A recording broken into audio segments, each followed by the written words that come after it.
To this day, it amazes people, and it's a mystery to them. When you first get to Good Hart, it's hard not to notice just how peaceful it is.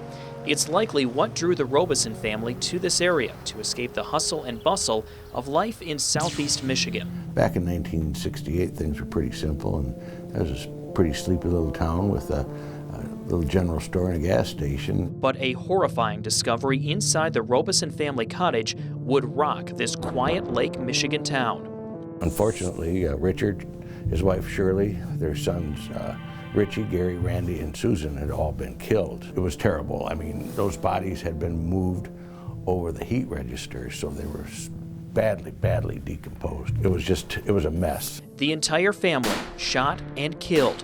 What followed was a 15-month investigation, according to Emmett County Sheriff Pete Wallen, one that eventually led investigators to one man. The prime suspect in this was Mr. Robeson's business partner, Joe Scalero. Mr. Robeson had gotten a phone call from his secretary about money's missing from the account. And so I think Mr. Robeson, he had a conversation with Mr. Scalero, and I guess it wasn't very good. There was a lot of yelling and screaming. There was some evidence found at the scene linking Scalero to the crime. They did get shell casings from the scene, and they knew that Scalero had that .22 Armalite.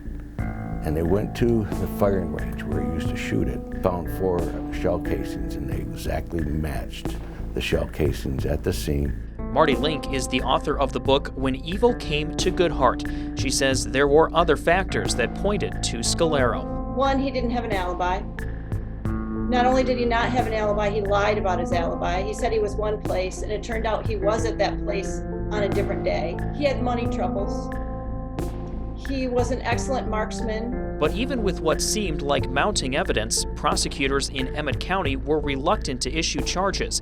Then L. Brooks Patterson, who was the Oakland County prosecutor at the time, took a look at the case. He was going to issue charges on Scalero.